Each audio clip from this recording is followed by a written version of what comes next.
much, and welcome to everybody that's joining us today. It's a great pleasure to be able to share with you some of the experiences that we have had the opportunity to use here at USC with regard to immersive teaching methods. So I've got a presentation here for you today about, as I said, how we're using immersive learning at USC. And I just wanted to give a quick introduction before I start, just to sort of set the scene. And that is, you'll see here, technology is recognised for its ability to increase engagement and enhance understanding. That is true. However, there are a lot of things that we need to consider when we are designing and implementing simulation sessions. When we talk about simulation, a lot of people think that this is really just about face-to-face real-time scenarios. And while that is still a very big part of our curriculum across USC, so while I'm based in nursing, I also work with law, social work, education, exercise physiology, I mean, literally the whole gamut of programs across our university. Face-to-face simulation is not just what simulation is about. And I've included here two little definitions about simulation, and basically the point that I'm making is the fact that simulation is as long as a piece of string. And with technology these days, there are so many things that we can do, which is more than the traditional face-to-face scenarios, role plays, etc. And here at USC, we're using technology a lot to advance learning using enhanced technology. And I want to give you some snapshots, if you like, into the sorts of things that we have been doing.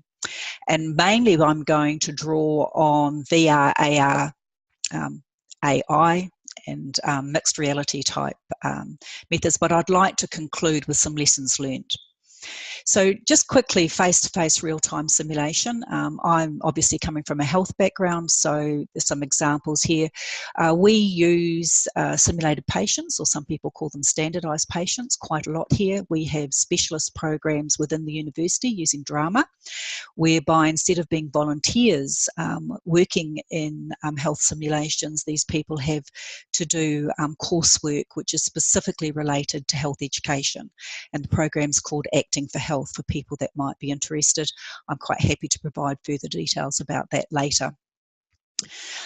There are real win-wins with this program because of the fact that our actors don't cost us anything, and it also provides a career pathway in drama, and health is something that's actually growing for them. Obviously, acute care is another area that we would work in immersion, and these are just a couple of photographs from some of the facilities that we have here working through the Sunshine Coast Health Institute, where our third years are now permanently stationed. So they are actually part of the hospital, so to speak. You can see here that we've got some mannequins. Now, in terms of technology in these particular situations, it's about enhancing the equipment that we're using and using it in ways in which we can overlay it in terms of live streaming, or whether or not we can actually change the pathological and physiological status of a client, which is something obviously that you can't do with real people.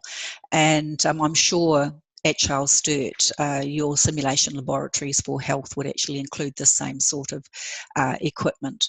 And we can provide some really lifelike scenarios for people where they really do believe that what is happening is real. And I think that's one of the most important things about immersion, in that the level of fidelity needs to be retained, and it needs to be high. Traditional use of virtual reality is something that we've used for quite a while. It has its limitations, and historically the issue here has been that in order to interact within the virtual environment, and I'm talking here about stuff that goes back, you know, nearly 20 years, is the fact that you need to click on the various items within the environment and then make choices. You don't actually physically get to engage with that. However, with the advent of software such as Leap Motion and using head-mounted displays, the whole use of virtual reality in teaching has now changed. And while there are still PC versions, we have situations here where we have students, for example, practicing how to do urinary catheter insertion in a virtual environment. In this particular situation, using Leap Motion, they're able to interact within that environment, pick up equipment, draw up solutions and syringes, insert those into catheters once the catheter's been inserted, and gives them a more lifelike, real interactive type learning experience. There are some drawbacks, and it depends largely on the type of head-mounted display. We have found that obviously having people not tethered is really important. Supervision is another thing to think about in terms of providing a safe environment for that learning so that people don't perhaps stumble or connect with other equipment in a room where they might be standing. And of course, one of the other key things is obviously motion sickness and some of the other problems associated with that in terms of stereoscopic display. But we are using Oculus Rift, and there are obviously a lot of other devices that you can get that have similar capability. And I'll come back to some of those later. So one of the other things that we use quite a bit here is virtual reality is looking at the use of Cave 1. So Cave being automatic virtual environments. This particular cave that we have here, we have two, but Cave 1 here is basically a blank canvas where we have 3 walls, 6 projectors. It does only give us 2D display, however it is 4K, and so the quality of the image is very good. And we can actually create, if you like, artificial environments whereby we populate the set, i.e. the room, with equipment and what have you, and we can put students through their paces, and we can create the sense, if you like, of actually being there. I mean, one of the examples I can give you here is paramedicine. We have, if you can imagine this, in this display, film that we have taken from a train station. And we set the room up with chairs, seating, if you like, that you would have on a platform at a train station. We have a simulated patient, and that patient actually has a coronary or cardiac type event. When the paramedic students actually have to respond to that event and they come into this environment, they find themselves at the train station with the client on the park type bench, and as they look around, they are exposed to what you would see at a train station. So the things that they need to deal with are noise, people, the train on the opposite platform comes in, all the people get out, and the train goes away, and then a little bit later another train comes in. So there's a whole heap of things here in terms of them becoming sensitized to actually working in real environments, and the use of sound as well as video footage in this particular instance are very, very powerful. Students actually talk about that feeling of the fact that they think that they are in this particular environment and having to respond to it, taking into account things like situational awareness, safety, and that sort of thing. So Cave 1 is relatively cheap, and we've had some very, very good success stories in working in this particular space, particularly in education, early childhood education. And basically, your imagination is all that stops you from what you think that you might be able to host as far as a learning event in this environment. We also are very lucky here at USC to have Cave 2. And this here is a picture of the specialist facilities that we have on campus for this 3D total immersion learning experience. I've just included here very quickly, and I don't not going to go into any details, but I'll put them in here so that you can get this information later if you want to know more about it. But as you can see, the cave is actually quite large. It's a little bit over 8 metres across. It has 80 LCD screens that are positioned in an arc of 320 degrees. And it also has head motion and tracking and 3D sound facilities as well. We use a number of platforms here to facilitate our teaching. We use 3D Unity is one of the primary programs as a gaming engine, and we also use other programs such as Get Real as well. This here is a picture just giving you a quick example looking into the cave, just to give you an idea of like how big it is. The image here is actually a modelled 3D environment from one of our nursing laboratories. It's actually part of a serious game that we have developed here for laboratory induction and OH&S. So that's something I might talk about a little bit later. And you can see here in detail, this is the quality of the sorts of images. Students can actually navigate this environment. And in terms of actually looking at what capability is within it, they're able to wash their hands. And by that I mean water comes out of the tap, they can get soap from the dispenser, they can take paper towels from the dispenser, they can put rubbish in the rubbish tins, that sort of thing.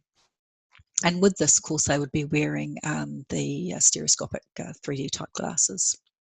Another example here, this looking at the quality of the images that are being modelled, and this is all done in-house by our team. We have a development team that's specifically working with staff to develop artefacts. I'd like to give you now just some examples of different projects, and I've put in here the names of the people, and I can actually connect you with them later if you would like to. This one here is a project that's been done in drug therapy. So when we talk about simulation, a lot of people always think, particularly in health anyway, that simulation is all about clinical skills and practice. Well, simulation, because of its very broad definition and how we're using it, can actually be anything. And here it's being used in a theory subject. And what the team have done here is they have created a artifact which is narrated. The reason that it was narrated is that it was used for assessment, and we wanted to be sure that with over 400 students in this particular class that everybody got exactly the same message, so you can control how information is given in this environment. And this particular one here was using beta blockers and heart failure as a case study. And it took students through the normal anatomy and physiology of the heart, looked at the conduction system, it reviewed the sympathetic and parasympathetic nervous systems, and then it actually went through the process of physically showing them how beta blockers work. And in this picture here, you can actually see students from the class that are in the cave. Normally we would have about 15 people max. We like to provide plenty of space in the cave for people to walk around and to view the images so that they're unobstructed. Now this particular piece of work has been researched, and I'm just popping up here a few results from last year and this year. But basically what we've actually found is that 87% of post-test scores increased significantly having had a 10-minute exposure in cave and viewing these components related to pharmacokinetics and therapeutics. We also found that this year are similar results, but one of the biggest issues that we've got, and I'm sure at Charles Sturt you've got similar issues, is that we need to address equity, and part of that is about accessibility. So we don't have a footprint as large as yours, but we do have campuses from Fraser Coast down to Caboolture and Sydney where For example, this particular course is being offered. And we don't have caves everywhere, obviously. That's a very specialist piece of equipment and very expensive. So what we've been playing with here is how can we actually provide immersive learning experiences for students that are studying at a distance. And we used VR goggles for these, you can see here that 85% of students' post-test scores increased. So what we're thinking is that while the N for that was actually quite small, and we're doing more research in this area, that there is promise here for extending the scope of immersion using virtual reality. This little picture here is just an example of the glasses that we've used. So what we've done is we've taken a 3D video, if you like, capture of the artifact, and we've put that up on our intranet as our own YouTube. Students actually download that on their phone, and then they use these little clip-on glasses whereby they can view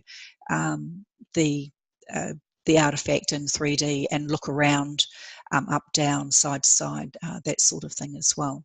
So I think this is a very promising area, and there are more and more different types of this sort of equipment that are coming on the market. I mean, obviously, things like Google Cardboard, which I'm sure you're aware of, are available. Students, however, report that they prefer this sort of piece of equipment because it is less claustrophobic. They report lower levels of cyber sickness, and it's more comfortable. They can pace the presentation and look at it at their own speed and control it. Excuse me. Another example that I'd like to give you here is a midwifery project. And here what we've done again in Cave 2 is developed an avatar. So the avatar moves, there's sound, she blinks, she looks sweaty and not particularly well in some situations. And this one here was specifically developed to teach the third stage of delivery. There's a lot of resources out and about delivery and about babies in utero and all the rest of it, but in relation to third stage, there's not a lot. And you can see here a little bit more of a close-up. You'll see that the bottom part of the avatar is skeletal, and we did that deliberately, not only so that you can see through, but also we feel quite comfortable about showing this artifact to all age groups. And we often have school children in, and quite comfortable that we're not being insensitive. This particular picture here, you can see the tutor's actually got students in the cave, a little bit fuzzy because obviously the photo wasn't taken using a 3D cover. But the other thing that's really important with this is that this particular tutor uses a 4D element, in that while they're learning about how the musculature and the way in which the blood vessels are threaded through this in the uterus form a natural ligature to control bleeding, they're also learning about midwifery practice and how to palpate fundus, for example. They do this looking at the images at the same time, and so it's a matter of, this is what I'm feeling, this is what's actually happening physiologically inside. And students have reported that this is, has been a really valuable learning experience for them because it helps to connect theory and practice. Now, the size of the image that you can see here doesn't look that big, but obviously because this is done in Unity 3D and we can navigate it, we can actually pull the image up and over, if you like, the entire audience, and it gives you the perception of the fact that you are sitting inside the uterus.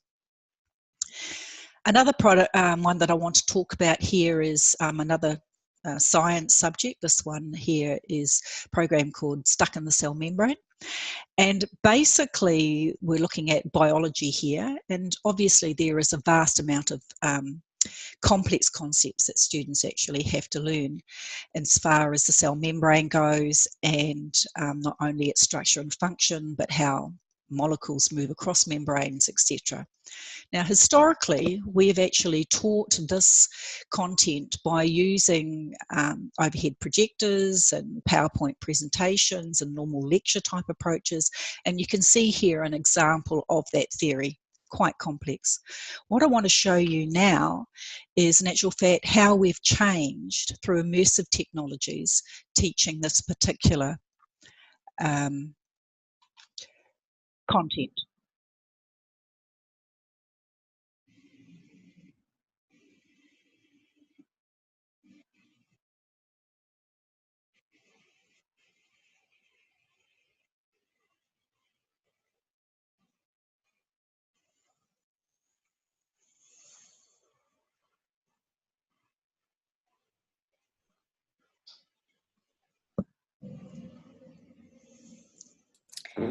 Now, Patrea, we're not getting that sound.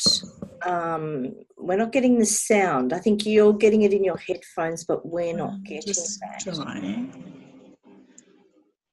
Where has it gone?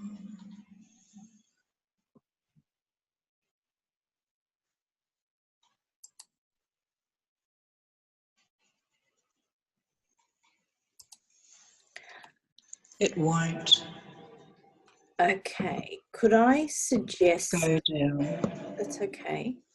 Could I suggest that what you could do is you could stop sharing your screen and then reshare your screen. And when you're resharing your screen, click on a little button in the bottom left that will tell you that you can be using your the audio from your computer. So would you like to try that? I'm sorry, did that blast your eardrums out? No, we haven't heard it. Oh, could you see it? We can see it, we just couldn't hear it. Okay, thank you. I was trying to actually get that, but it didn't come up. So just visually, that would give you an idea of the sorts of things that we're doing in sciences to assist students to understand some of these serious concepts, and researching that with very positive results. Very quickly, I'm mindful of time, I've got a bit more to go, but in CAVE also we are able to have students working independently as individuals or in groups, and in this particular situation here, what we have is a little app that we've developed that students can download onto their phones and use it as a cursor so that they are able to individually interact with various images that we have online. Very good for our medical science students, etc. Of course, we couldn't do a presentation without talking about augmented reality, and the main product that we're using here at the moment is HoloLens, and predominantly actually in the health sciences. It's still got a ways to go in terms of how we use it and controlling some of the variables that can disrupt learning.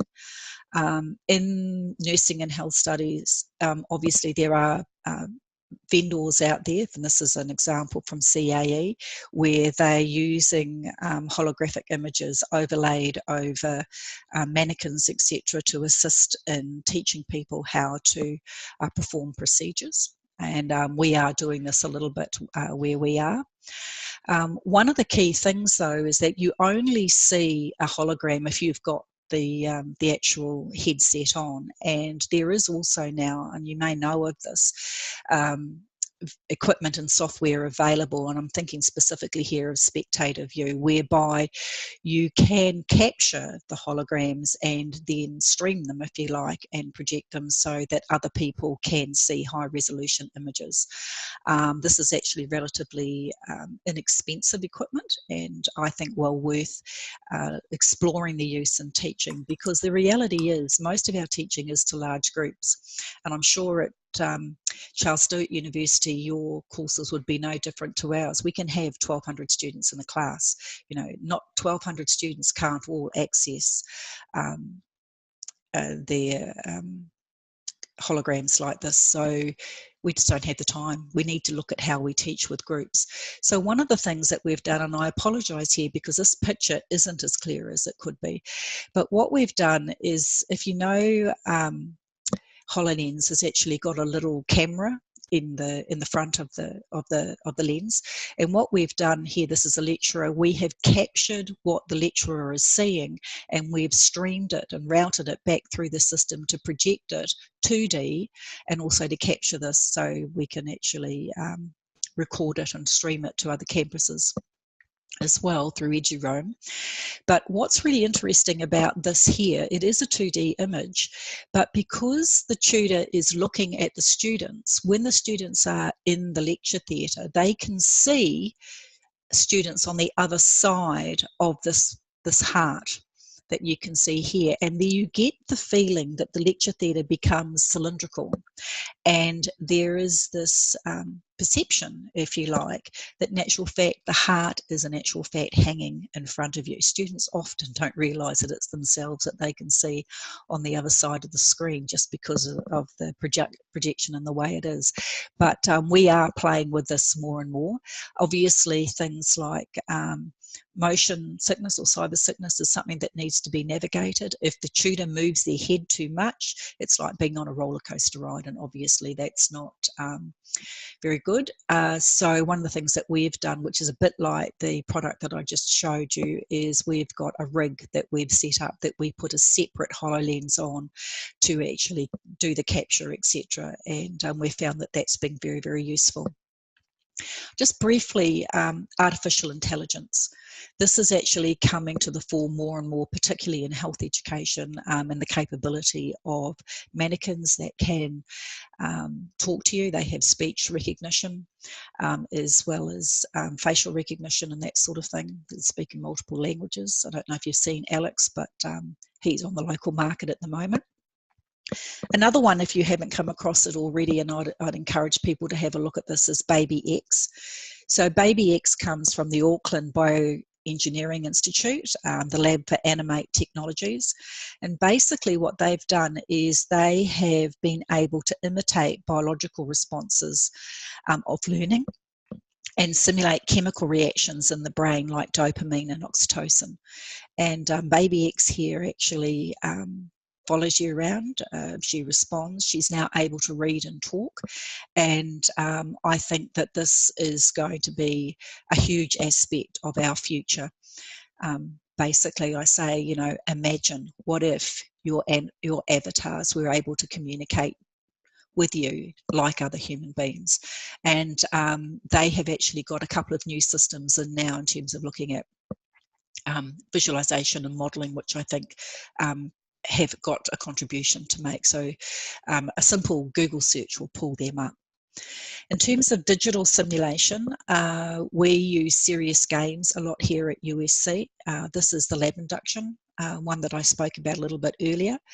And instead of looking at materials online and then going in and doing a quiz to actually get access to the laboratories, the students are now engaged in this serious game. They do their pre-readings and then they're learning online, and then they log in and they go into the game, and there are a series of randomized tasks that they have to undertake, and obviously they get feedback at the end, etc. It can also be a little bit of fun. Just to give you an example, the very last scenario in this game always is evacuation, because obviously the little emoji here has to leave the environment. And one of three things happens. Either the room fills with smoke, there is a fire alarm or an evacuation, and there's also a fire that erupts in the corner of the room. Under normal circumstances, students would evacuate, they would ring the alarm and they would call 000. If the student in this situation decided to actually see if they could put the fire out themselves and went over to it, they'd burst into flames, which is obviously not a good thing. We have digital simulations for all sorts of different course materials here. This one here is supporting behaviours, which is about working with people in the community with challenging behaviour. This actually covers the lifespan and has also got a very strong mental health mental health focus.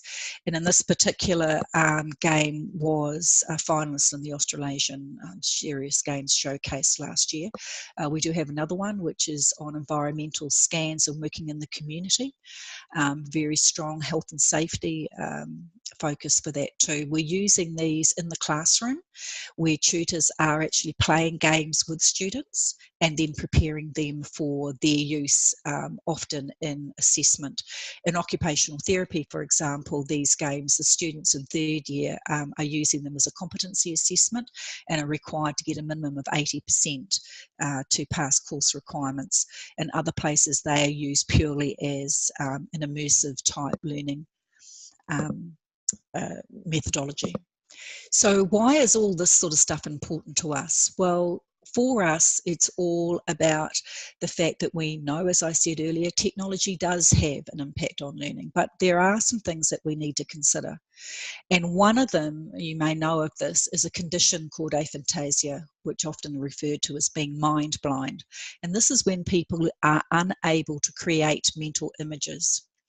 Now, by using the technology that we are, whether it's with a headset, there's a head-mounted display, or whether it's in Cave, or whether we're recreating something in virtual reality on a PC and immersing students in that, what we're doing is we're creating imagery to help people understand where for some they wouldn't normally be able to do that.